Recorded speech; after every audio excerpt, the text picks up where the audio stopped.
Hello everyone, and welcome back to another episode of Unity FPS Controller, Beginner to Advanced.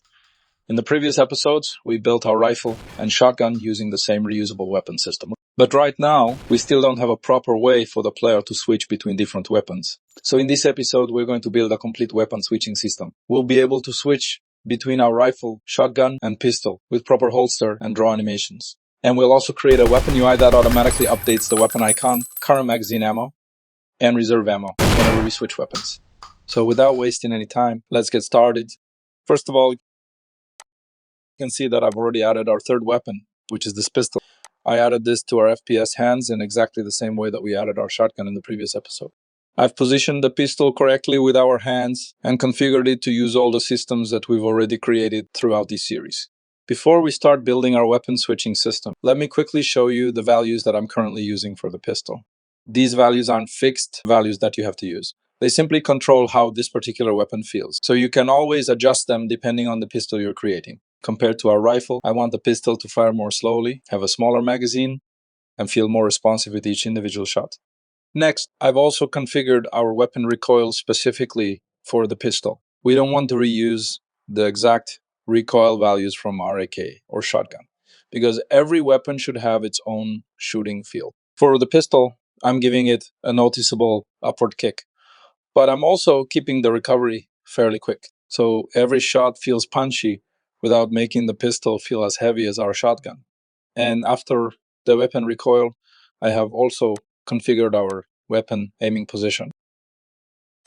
And for the bullet casing, I've also created a separate bullet casing prefab for pistol, and I have also created a bullet casing emit point. It's just an empty game object transformed inside our pistol and positioned it near the ejection port. And the same thing applies to our camera recoil.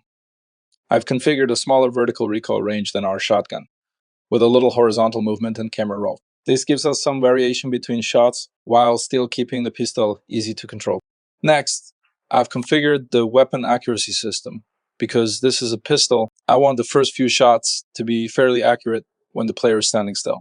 But if we start firing repeatedly, our shooting spread increases. So instead of allowing the player to spam shots with perfect accuracy, rapid firing gradually makes the pistol less accurate. And for weapon animation, I have already created an override controller for pistol and one for hand, just like we did for our shotgun. And not going to repeat the complete weapon setup again. Now, before we create our weapon switching system, there is one more thing I want to set up. Since we're going to have multiple weapons, the player needs some way to know which weapon is currently selected and how much ammunition that weapon has. So I've created this simple weapon UI. First, we have a regular UI image named weapon icon. This image will display the icon of our currently equipped weapon. Next, I have a text mesh pro text for our current ammo. This represents the ammunition that's currently available inside our weapons magazine. And finally, I have another text mesh pro text for our reserve ammunition. This represents all of the additional ammunition that we're carrying for this weapon. Now that our UI is ready, let's connect it with our weapons inside our player scripts folder. I'm going to create a new C# script named weapon UI. Double click to open up the script. Just like our other weapon systems, we don't need this script to be a mono behavior because we're going to use this class directly inside our weapon controller. So let's remove mono behavior, add serializable attribute, and remove start and update. First of all, we need a reference to the text mesh pro text that will display the ammunition currently available inside our magazine. So let's create serialized field, private, text mesh pro UGUI, current ammos txt. We'll use this reference whenever we need to update our current ammo value after shooting or reloading. Next, we need another text mesh pro reference for our reserve ammunition. So let's duplicate this and name this as reserve ammos text. This one will display the total ammunition we still have available for reloading. Now, because every weapon should display its own icon, we need a sprite variable for the weapon image. So let's create serialized field, private, sprite, weapon sprite. This means our AK, shotgun, and pistol can each have their own weapon sprite assigned from the inspector. Now, there is one small problem.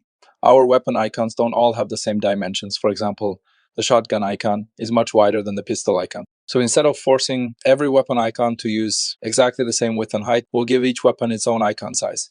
For this, let's create serialized field, private vector2 weapon icon size.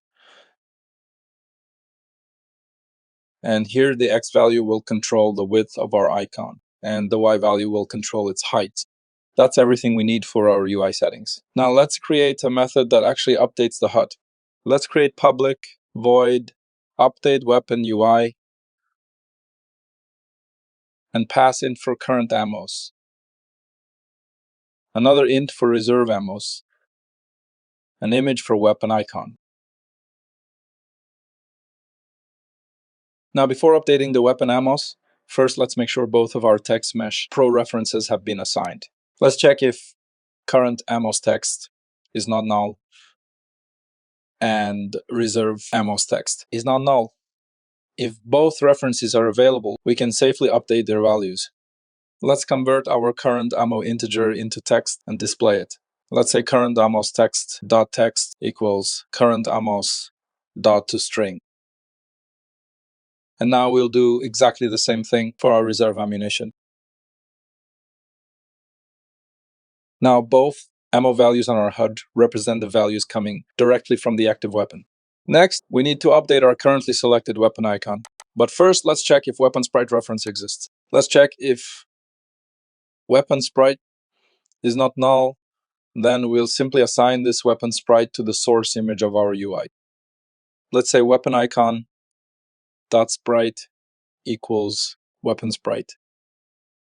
Now, instead of manually changing the source image, whichever weapon becomes active, it will assign its own sprite here automatically. And now let's set the size of the image for every weapon icon. Let's say weapon icon dot rect transform dot size delta equals weapon icon size. Every UI image has a rect transform, and size delta allows us to change its width and height through code. Now, our update weapon UI method will be called whenever a weapon becomes active. At that point, we need to update everything: the weapon icon, its icon size, current ammo, and reserve ammo. But while we're actually using the weapon icon isn't changing every time we shoot or reload. Only our ammo values are changing. So instead of updating the complete weapon UI every time we fire, let's create a separate method that only updates our ammunition. So let's create public void update ammos and pass int for current ammos and another int for reserve ammos. Just like before, we'll pass our current ammo and reserve ammo into this method. And because we've already written the code for updating these two text values, we don't need to write anything new. Let's copy these lines and paste them in update ammos method. These two lines are already doing exactly what we need. Now our weapon UI class is ready, so let's connect it with our weapon controller. First, we need a reference to the weapon UI settings for this weapon. So let's add this. Now this weapon UI stores the UI settings for this particular weapon, including its sprite and icon size. And we also need a reference to the UI image that displays the currently selected weapon icon. Let's create serialized field, private image, weapon icon. This is the actual UI image on our canvas where the currently selected weapon will be displayed. Now, because we're adding weapon switching later in this video, our weapons won't stay active all the time. One weapon will be enabled while the others are disabled. So whenever a weapon becomes active, we want its UI and animations to refresh automatically. For that, we'll use Unity's onEnable method. Let's create onEnable method. OnEnable is automatically called every time this weapon game object becomes active. And now let's call our update weapon UI method here and pass current ammos in clip, total ammo carry, and weapon icon. And we also need to initialize weapon hands animation whenever our weapon becomes active. Now this onEnable will immediately update the ammo values, changes the weapon icon, applies the correct icon size, and initializes the correct animation override controllers. We should also refresh the ammo UI whenever our ammo values are initialized or reset. So inside our init ammos method, let's call our update ammos method of weapon UI and pass current ammos in clip and total ammo carry. This makes sure the HUD always displays the same values currently stored inside our weapon controller. And now whenever we fire, we'll call the same update ammos method and call this method when our weapon is successfully reloaded. Now let's save the script and go back to Unity. We need to configure our weapon UI settings for all three weapons. First, I'll select all three weapons together. Since all three weapons are displaying information on the same HUD, they can all use the same UI references. First, let's assign current ammo's text, then assign reserve ammo's text. And now assign the weapon icon image. And now let's configure the weapon specific settings. First, select only the pistol and drag the pistol sprite into its weapon sprite field. And then do the same for shotgun and AK. And now our weapon icon is currently set for AK. Let's copy its width and height and paste them in weapon icon size value.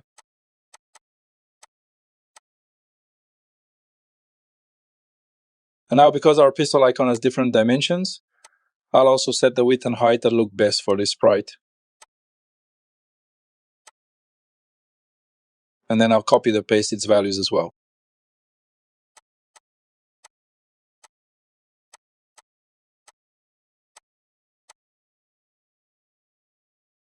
Now our UI is ready and every weapon can update the HUD whenever it becomes active. The only thing left is to actually switch between our AK shotgun and pistol. So let's create a new C# script and name it Weapon Switching Manager. And select our FPS controller and attach the Weapon Switching Manager to our FPS controller. Now, for the Weapon Switching Manager, I'm not going to write every single line one by one because most of the code is pretty straightforward. We'll add it in small blocks, and I'll quickly explain what each block is doing. First of all, we need a few variables to keep track of our available weapons and control the switching process. Now, these variables will store all of our available weapons, keep track of which weapon is currently selected, control the delay between switches, and prevent another switch while one is already in progress. Next, we need a method that actually equips our selected weapon and makes sure all the other weapons are disabled. Now, this method simply loops through our weapon list and keeps only the weapon matching the selected index active, while automatically disabling all the other weapons. Now, when the game starts, we need to make sure that only our currently selected weapon is active. So in start, we simply call our equipped weapon method and pass the current weapon index, which will automatically enable our starting weapon and disable the rest. And after that, we need a method that receives a weapon index, checks whether we can actually switch to that weapon, and then starts our switching process. This method first makes sure the requested weapon index is valid and that we're not already using that weapon. If everything is valid, it starts our weapon switching coroutine and passes the new weapon index to it. Now we'll use a coroutine that handles the actual switching process. This will hide our current weapon, wait for the holster animation, and then equip the newly selected weapon. Now here we first mark that a switch is in progress, get the current weapon controllers, and play the holster animation on our current weapon. After a short delay, we update the weapon index, equip the new weapon, and allow switching again. Here we're also getting the weapon controller of our next weapon. This is optional in our current setup because the draw animation is already the default state. So when the new weapon becomes active, the draw animation plays automatically and transitions to idle. I'm keeping this reference here in case we want to manually trigger the draw animation later. Now let's add our first input method, which will allow the player to directly select the weapon using the number keys. Now here first, we ignore the input if a weapon switch is already in progress. Otherwise, keys 1 or 2 or 3 simply request the weapon at index 0, 1, and 2. Now, besides the number keys, let's also allow the player to cycle through all of our weapons using the mouse wheel. Now here we'll only switch weapon if switching is not in progress or we have more than one weapon. And then we read the mouse wheel direction and calculate either the next or previous weapon index. The modular operator makes the selection loop around. So after the last weapon, we return to the first. And from the first weapon, we can also go directly back to the last. And finally, we just need to call both of our input methods every frame so the player can actually switch weapons. So inside update, we continuously check both the number keys and mouse wheel input, and either one can now request a weapon switch. And that's it for our weapon switching manager. Now, let's go back to Unity. Assign our 3 weapons to the list. I'm placing the pistol at index 0, shotgun at index 1, and AK at index 2. So with our current number key setup, key 1 selects a pistol, key 2 selects a shotgun, and key 3 selects the AK. Before testing the switching system, I quickly want to show you the animator setup we're using for the hands, because this is what makes our holster and draw animations work during switching. Let's select our hands model and open the animator window. As you can see, our draw state is set as the default state. So whenever a weapon becomes active, the hands automatically play the draw animation first. From any state, we have a transition to the holster state, which is controlled by this holster trigger. And after that, the state transitions back to draw. Now let's quickly take a look at our base weapon animator as well. The setup here is almost the same as our hands animator, but there's one important difference. For the weapon animator, we don't need to transition from holster back to draw. That's because after the holster animation, our current weapon gets disabled and the new weapon becomes active. And since draw is the default state of the new weapon's animator, its draw animation will play automatically. And one last thing before testing, let's quickly look at our weapon animation script. I created a hash for our holster trigger, and inside play hide animation, we send this trigger to both the hands and weapon animators so they play their holster animations together. And finally, we expose it through our weapon controller with hide weapon, which is the method our weapon switching manager calls before changing to the next weapon. And now let's test the HUD and weapon switching system. First of all, you can see that our pistol is equipped by default, and our draw animation plays automatically when the game starts. And I accidentally fired one shot here, so you can see that our current ammo has already updated to 9. Now if I press the 2 key, our pistol first plays its holster animation, and then our shotgun is equipped with its draw animation. And notice that our UI also updates automatically with a shotgun icon and its own ammo values. If I press 3, we holster the shotgun and switch to our AK. And if I start shooting, you can see that our current ammo UI updates with every single shot. Now let's press 2 again and switch back to our shotgun.